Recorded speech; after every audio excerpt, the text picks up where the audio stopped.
So, what's up YouTube? Thanks for watching last week's episode of the BJJ vlog. We had quite a different subject, talking about the story of Rob. Got a lot of good reactions, positive reactions.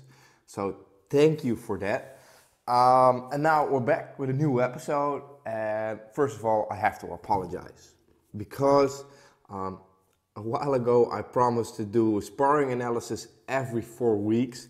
And if you look back, actually last week should have been sparring analysis, but we had the story with Rob, so I wanted to postpone it 1 week.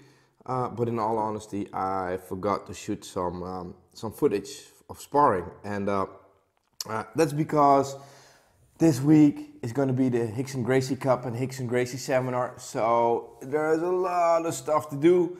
And basically, I brought the gear to the training and just forgot to shoot, just went rolling because I needed my mindfulness, the stuff we talk about so much. I needed to clear my mind, and I was thinking of nothing else than Jiu Jitsu, so I wasn't thinking about shooting the vlog, so I'm sorry for that. But we'll do that in a few weeks, because right now is the 51st edition of the vlog. Next week is the 52nd, so that means that we've had a full year, and next week we're gonna give a coverage about the Rickson Gracie Cup. So that brings us to this week's subject, because I always work with a list of subjects to do, and as the title mentioned, we're gonna talk about what it takes to get a black belt. And of course, a lot of people say the only thing you got to do is train. Yeah, that's true in a way. Just show up, yes. And first of all, this is my personal opinion about achieving a black belt. That's not a general rule, but it's my personal opinion I want to share with you guys about what it takes to become a black belt. First, yeah, you start training. You train with Jiu Jitsu. You get infected with the virus. And, although a lot of people just start out maybe as a hobby, something they like, you get infected. And it happens at different ages. So, especially young people, they like to do competition. And competition is a very big part in your jiu-jitsu development. And not only to win or, to know something about the rules, but the experience. Because that is what I feel what you really need to become a black belt. To make a statement, in my opinion, you cannot achieve a black belt if you have only trained in your own academy. If you always go twice, 3, 4, 5, maybe even 5 times a week to the same academy and never roll with other people, it's impossible to get a black belt or to become a black belt, in my opinion. Why is that? Because a black belt needs to know what's out there and needs to be able to analyze one's game and needs to be prepared for the unexpected. And to be prepared for the unexpected, you have to see what's out there. And competition is a very good way in doing so, but it's not the only way.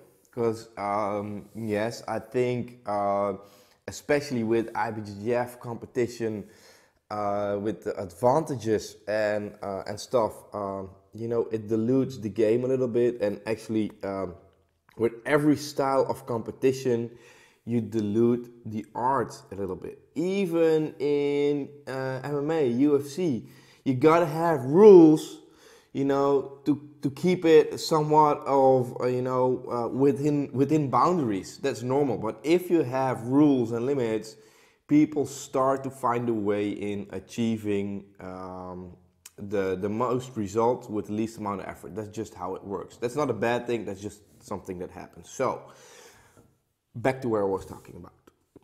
Competition is a way to get in touch with a lot of different styles of jiu-jitsu, a lot of different vibes, a lot of different people, the stress, the preparation, everything, it defines you in a way. And maybe you're not the competition type, a guy or girl. that's not a problem, because I don't think you need to do competition in order to get good at jiu-jitsu. There are other ways, and we're a very open culture. So if you travel and you bring your jiu-jitsu gi, you're welcome everywhere. And that is something I think you should do if you really, are serious about your jiu-jitsu. You find a school somewhere where you're traveling. Maybe you're traveling with your family, and you say, okay, I want one night for myself. I want to train at a different academy. A lot of people here in Holland, they visit New York because it's pretty close. And if you go to New York, you go to Renzo Gracie or Marcelo Garcia. It's just something you got to do. You want to visit, Marcelo Garcia, he's a legend. Or maybe visit Renzo Gracie, he's a legend. Of course you do that. Or you go to, I don't know, somewhere in Spain, you find a school. And that's another way to gain a lot of experience. So at your own academy, people fight with a certain style. So if you only train with those people, you get used to that type of fighting. And then if maybe even the blue belt does something strange and he goes for berimbolo and that kind of stuff, he tricks you because you don't know what it is. And therefore, I think you should have the experience of training with a lot of people, or have some experience in competition. It's either or. I don't want to say you got to spend a lot of money in, a training trip. So, I do it with my students almost every year. We go to the States and train there. So that's only for Jiu-Jitsu, but that's not something everybody can do or everyone wants to do. But training in different academies, yes. So if you train long enough, you show up, and you do the extra mile, so in really understanding Jiu-Jitsu and making sure you gain as much knowledge about the art as possible, your black belt is almost a certain thing. So one thing though we might not want to forget is that you have to be a good person. You always have to be a representative for your instructor, for your school, or if you teach, for your students. Always, be a good example. And not only in Jiu-Jitsu, but also in life. So don't be a criminal or do that kind of stuff. Don't talk bad about people. Of course, everybody has a beef every now and then, but in general, be a good person. Don't talk behind someone's back. Just, promote what you've been doing for a big part of your life, because you don't get a black belt, you achieve it. You are a black belt with everything you do. That's how I feel about it, like I said, it's my personal opinion. For me personally, I'm very proud of my black belt. And it's not something that,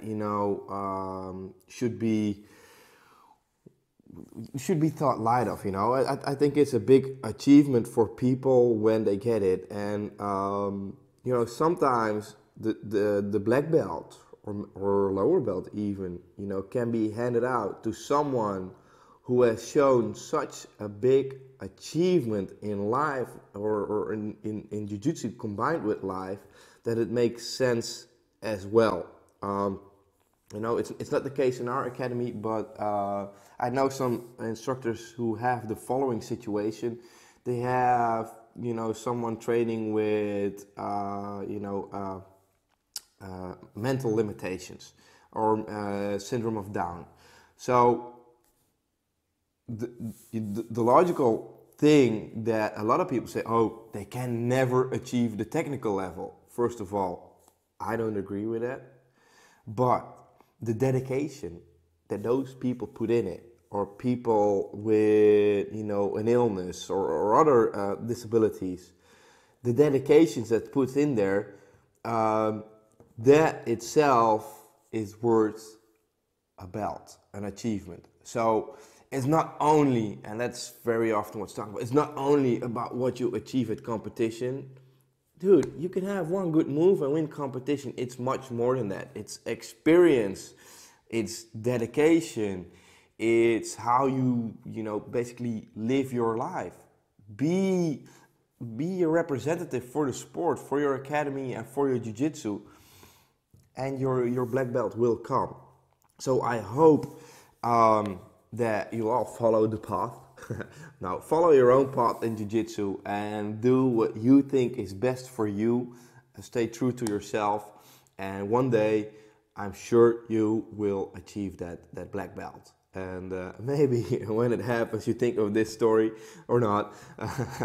We'll see. But I hope you guys find it interesting, helpful, and leave a comment. Don't forget it. And I see you guys next week. So I'm gonna close down the vlog right now. I've got a lot of preparations to do.